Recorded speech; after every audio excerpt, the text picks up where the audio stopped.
Hey guys, welcome back. I would like to introduce you to Maggie. This, my friends, is my really old but really sweet Maggie May. Maggie was born in October of 2007, October 19th to be exact. And so this year Maggie will be 13 years old. Maggie is a wire-haired mini dachshund. You don't actually, a lot of people don't know what that is and have not really ever seen one. So I'll be sure to put a picture so that you can see what she's supposed to look like normally. Maggie had to go to the vet today. Again, poor Maggie. She's always sick with something. Well, not just something. We're going to talk about it. But I wanted to take the opportunity, I'm going to let her lay down in just a minute, but to show you, if I can, that Maggie has an overbite. It was a deformity that she was born with, and her face is a little infected right now, but we're going to talk about that. But Maggie has a birth defect that is causing her a lot of issues now that she's older. Didn't really pose a problem when she was younger, but it is definitely causing her a lot of pain and grief now in her senior years. My sweet Maggie. Okay, so we're gonna let Maggie lay down. We got McAllen here too. That's my 3-year-old Scotty. He had to go to the vet today too because it was time for his annuals, and both of them needed to get their heartworm. I do the heart guard or something like that. It's like a 1-year heartworm shot. It's a little bit more expensive, but it's way more convenient because you just give them a shot and then they're good on heartworm medication for an entire year. So Maggie, like I said, Maggie is going to be 13 this year. She was born in October of 2007. It was my senior year of college. I was graduating in December, and I was living on my own and thought it would be great to get a dog. And I was searching for a mini dachshund in particular. That was just what my family had, and I grew to just love mini dachshunds. And so when we were growing up in our childhood, we had a red mini dachshund named Baby. It was my grandma's dog, and he was the best dog, and as a child, it seemed that he lived forever. And so I definitely knew that I wanted to get a mini dachshund, and I know it's very important to adopt, don't shop. But guys, I just can't. I was young and I knew what I wanted. Of course, that's no excuse because I got McAllen, and he's only 3 years old. So anyway, I'm browsing the internet, the interwebs, because I'm nerdy like that, and I saw the cutest mini dachshund ever. Of course, when you see her picture, I didn't even realize that it was a mini dachshund. Maybe kind of looked like a long-haired mini dachshund, but the wire-haired, I didn't know what that was. I had never heard of it before. And so these people were selling her for $75, and they called her S'mores because of her color. And when I saw this dog, y'all, I was like, I have to get that dog. Make it happen. And so I called them. We set up a time. I got off of work late. I was working retail at the mall. And so I think I left at like 10 o'clock, and it was late. I drove up to Lufkin, and then the next day we went to this little town called Wells. And when I saw this sweet dog, saw her picture, going back to like seeing her picture, I knew exactly what I was going to name her the second I saw her picture, because she looked like Rod Stewart. Her little hair was sticking out everywhere, and it was the cutest thing, and it reminded me of Rod Stewart, so I named her Maggie May. Or I could not have picked out or bought or found or loved or lucked into getting such an amazing dog. This dog has been the best experience. Like, I couldn't have asked for a better dog. I swear to you. She is so calm. And I really worried because when Jason came along, she acted out. Like, she chewed up all his stuff. She chewed up his work boots. She chewed up his belts, his clothes, his jeans, everything. Of course, he acted like it was all cool and all fine, but she acted out so horribly when Jason came along that I was a little concerned that when I was pregnant with Adriana, like, how was she going to react to the baby? She let that child pull on her ears, pull her tail, kiss her, grab her face. Maggie never once thought anything about it. She loved that baby. And she was the same way when Audrey came along. She really is just the best dog ever. She has never acted out. I just, the best dog ever. I mean, she will bark, but she will never hurt anybody. And let me tell you, when Maggie barks, it's deafening. She barks at such a high decibel that it hurts your ears. It's terrible. Which is why I have a sign posted on the doorbell: do not ring this doorbell. Like, people are to knock, and hopefully they do it quietly, because she will still go insane. Maggie has brought me so much joy. I know that that's typically what people say about their dogs, but I genuinely mean it.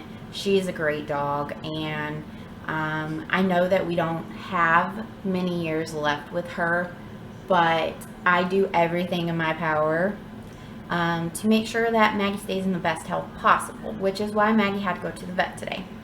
So, really quick, one thing that Maggie does that is weird or annoying is Maggie licks incessantly. And, like, Maggie's licking right now. Maggie, stop. And she knows what she's doing too, because if I tell her to stop, she just laid her head down. She knows. It's not so much the licking as it is the sound of the licking. Like, when someone, like, it's just a pet peeve of mine. Like, the sound of her just licking. It's awful. It grosses me out. It's cringy. It's ugh. So I constantly am getting on to her because she will lick the carpet on the floor. She licks the couch, blankets, herself, other people. It's awful. And I think that it has something to do with her deformity. But I don't know. I'm not an expert. And I never actually thought to ask the vet that. But she does lick. And I've looked it up. Licking also for dogs releases endorphins. So maybe it just makes her feel good. And so that's why she does it. So I had to take Maggie to the vet today. McAllen Mascotti was scheduled to go for his vaccinations, and I called because Maggie it looked like she was starting to have another infection. Now, if you are friends with me on Facebook or Instagram, you have seen our struggle over the past year with Maggie. Maggie, because of her deformity, has dental treats and all that. They don't work the same for Maggie because her teeth don't meet up like a normal dog's would because of her overbite. And so Maggie gets really bad dental infections. And so last year, Maggie had something like 8 or 9 surgeries. I can't remember the exact number. But it was up there. And in February of last year, Maggie had to have 4 or 5 surgeries in that month alone because the infection was so bad. So, of course, we're getting there. So the veterinarian office that I took her to would pull a tooth. And then I get her home and the infection was still there. And so we were back the next week, and then they pulled 2 or 3 more teeth. And they kept saying, we're trying to leave as many teeth as possible without to fix the problem without taking all of her teeth. I appreciate that, at the time, but the problem never got better. And when I say infection, I mean visible infection. Now, without going into the gross, gory details, think about that. Visible infection coming out of her mouth. And infection doesn't smell good, guys. And I know that that's gross, and I apologize, but that was the reality that we were living all of last year. And so it was awful. And finally, when they were taking teeth and putting her on antibiotics, and then she'd have another infection, and they put her on more antibiotics. And it got to the point where the vet was finally at the one clinic was like, we're just going to have to leave her on antibiotics, possibly forever. I didn't like that. So Maggie's like a child to me, okay? I go out of my way to make sure that my dogs are taken care of. Like, they've had all their surgeries, they have had their regular yearly teeth cleanings, they microchipped, all of it. Maggie goes to a groomer every month, and we're going to get to why she does that in a minute. So I, of course, when he told me that, it doesn't sound right, because nobody's supposed to stay on antibiotics, because then antibiotics stop working. So I loaded her up and took her to get a second opinion. And I didn't go to Houston, but I drove to the clinic that I've heard all these great reviews about. So we started going to Winnie Vet Clinic out in, Winnie. And Dr. Custer had previously actually worked at the clinic that I was currently taking Maggie to. So we went out to Winnie, and he met with us, and he did a full-fledged senior dog, examination. He ran every possible panel, urinalysis. He did full body x-rays, and I asked for the workup, okay, because she's my dog, and I want as many years with her as possible. And so I was willing to do whatever it took. And so he put her under to really examine her mouth. And he ended up having to extract 1 or 2 more teeth. I can't remember exactly. But he also noticed that a lot of the infection could be because of her facial hair. So her beard, because dogs' mouths are extremely wet just constantly. They're licking, they're eating, they're drooling. Their mouth area is always wet. And so he he thought, well, let's try keeping her face shaved. So now Maggie has a clean cut face, and that's why she goes to the groomer every month to keep that shaved down and short. But also there's hair inside of the folds of her mouth, and what that means is because her jaw didn't grow completely, the skin is loose around that bottom jaw where it grew, but the jaw never grew. And so there are folds of skin that get inflamed, and the infection is actually inside of those folds. And so that was where the smell and the infection was originating, was from that area. And so now the groomer actually goes in and kind of like pulls that skin taut, and then goes in and shaves and cuts that hair as close as possible to help prevent any bacteria. And so that worked. It's been a while. And so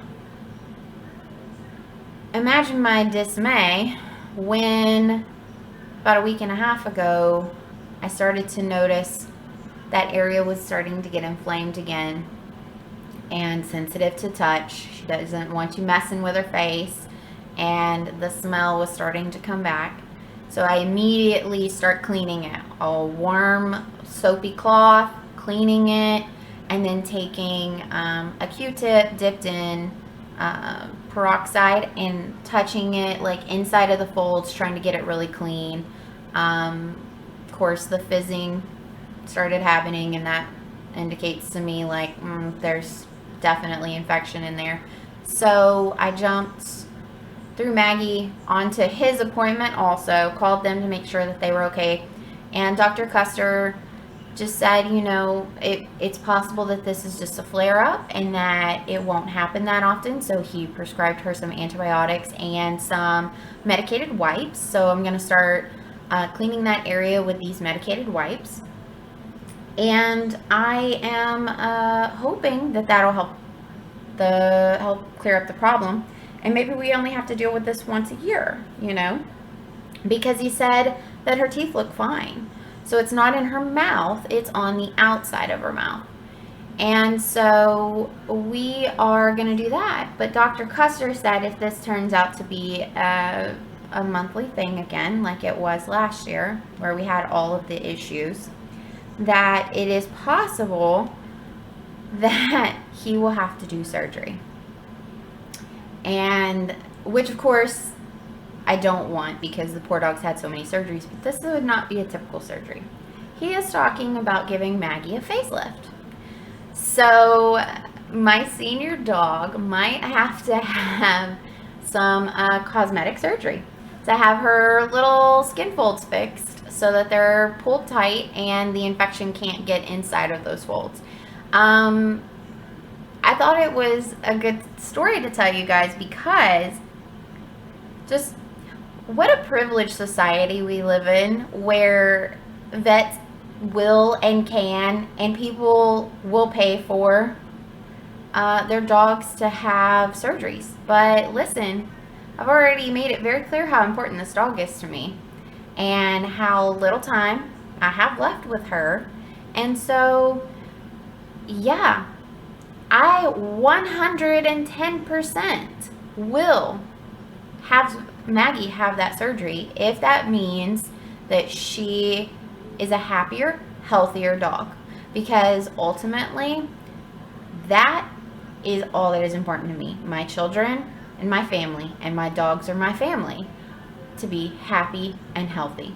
And I will do whatever is in my power to make sure that they have those two things in their life. Just, you know, those are their right to just be happy and healthy. And so that's what I wanted to talk to you guys about today. And thanks for hanging out and listening to me ramble on about my beloved Maggie.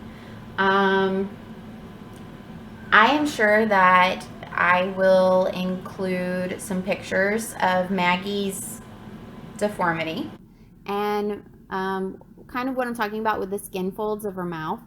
If you see any green, that's actually because she has special medicated treats that are the vet recommends to clean her teeth. But because of the way her mouth is, she tends to get the green along the upper and lower parts in like the fur, the hair there. So that's not actual infection, that's actually her medicated treats. But yeah, I'll probably show you guys some pictures, so I might put up a disclaimer at the beginning of this video. Thanks for hanging out and listening to me ramble on, and maybe one day we'll talk about my sweet McAllen here. He's a sweet boy. He is such a good dog too, and he has to deal with that cranky old Maggie though, because sometimes she goes after him and he doesn't have any idea why. So, but she's just, you know, an old lady, and she doesn't like to put up with his shenanigans. And alright, so we're gonna go clean up her face, and thank you guys for watching, and stay tuned for more content. Bye guys.